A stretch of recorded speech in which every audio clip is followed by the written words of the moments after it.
போனா இதால நிறைய பேருக்கு பாதிப்பு வரும் ஏற்படும். இங்க பாருங்க ஃப்ரெண்ட்ஸ், இப்படி டெய்லியும் சுமார் 2 மாசமா இப்படிதான் போய்கிட்டு இருக்குது.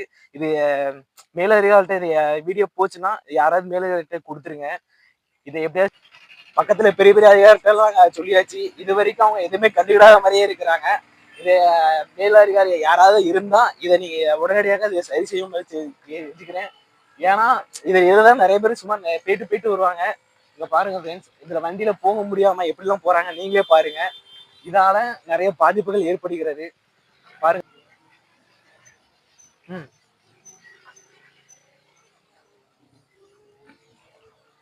பாருங்க, இதால நிறைய கொசுகள் பாதிப்பு ஏற்படும்.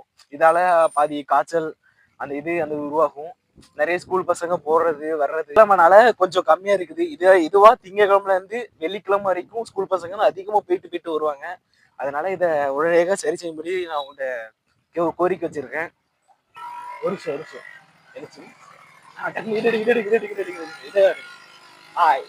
இதுல வேற ஒரு சர்ச் இருக்குது.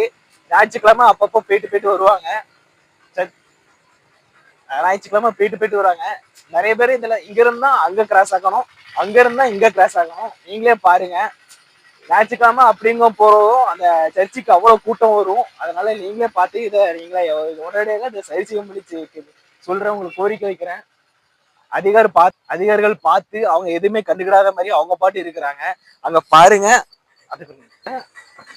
அவங்க கிட்ட நாங்க கோரிக்கை வச்சோம். ஆனா அவங்க எதுவுமே அவங்க பண்ணாத மாதிரி அவங்க பாட்டு இருக்கிறாங்க.